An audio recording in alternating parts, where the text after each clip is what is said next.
Hello and welcome.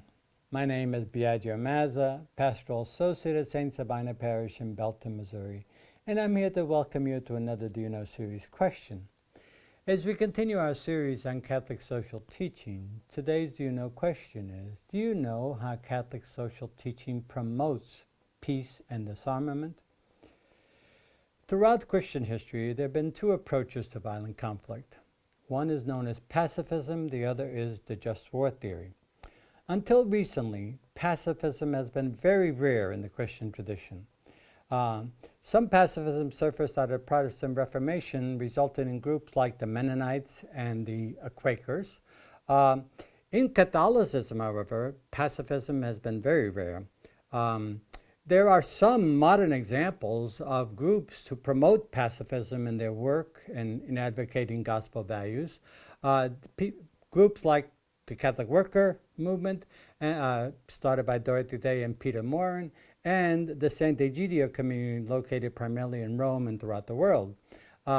Both these groups oppose the use of violence in any form. They oppose capital punishment, and they oppose the use of any deadly force in any way whatsoever. And they also offer, by the way, alternatives to how to deal with violent conflict, as opposed to going to war. There are also people who have been models in our tradition with regards to pacifism. St. Francis, Gandhi, Martin Luther King Jr. Also, there are groups today that advocate nonviolent approach to solving the issues of our time. These are people like the Pax Christi, the Plowshares, and the Fellowship of Reconciliation. They all pursue activism towards non-violent means of reconciliation. These groups all base their teachings on Jesus as being a nonviolent person and the gospel values as being nonviolent. However, just war theory, which was proposed by Augustine, who died in the year 430, just war theory kind of tries to address the tension between love of enemies and do no harm, and yet, the unjust oppression of the unjust oppression of people who are in insecure positions, defenseless, and so on.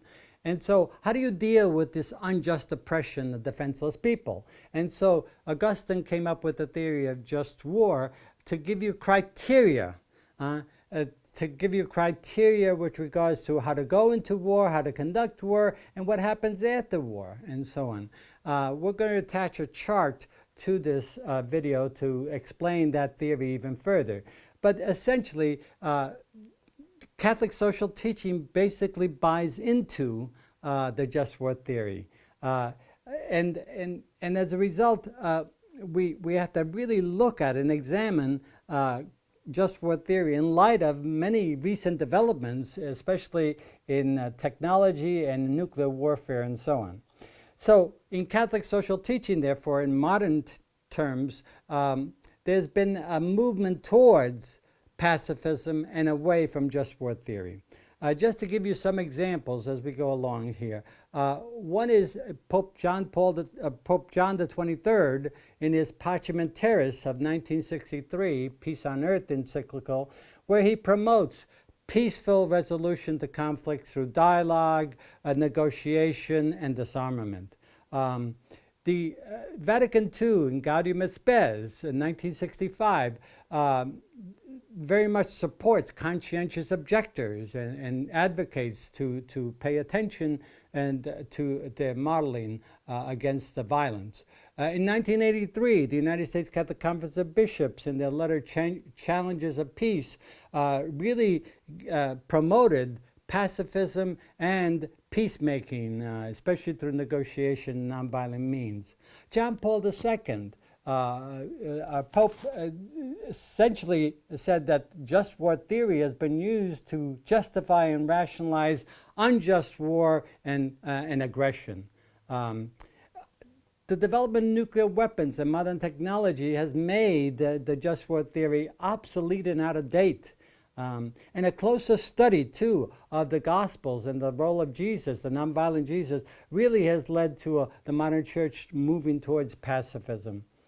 The most recent example of the questioning the whole just war theory has been Pope Francis, who in 2020 came out with his encyclical Fratelli Tutti, Brothers and Sisters of All, in which he basically says that just war theory is obsolete given the modern conflict of nuclear weapons and modern technology and so on. I'd like to end with two brief little quotes. One is from Pope Paul VI, and Pope Paul VI basically said, if you want peace, you have to advocate for justice. You have to work on justice. That's what's going to bring on peace. War and violence is not going to do that. And also, I'd like to end with a brief quote from Pope Francis' encyclical Fratelli Tutti, in which he talks about the just war theory. And this is the quote number 258 of Fratelli Tutti. At issue is whether the development of nuclear, chemicals, and biological weapons and the enormous and growing possibilities offered by new technologies have granted war an uncontrollable destructive power over great numbers of innocent civilians. We can no longer think of war as a solution, because its risks will probably always be greater than its supposed benefits. In view of this, it is very difficult nowadays to invoke the rational criteria elaborated in earlier centuries to speak of the possibility of a just war. Never again war. So I hope this has helped to explain just a bit of how Catholic social teaching promotes peace and disarmament, and I hope you'll return again to more of the series questions as we continue to explore further Catholic social teachings. Thank you very much.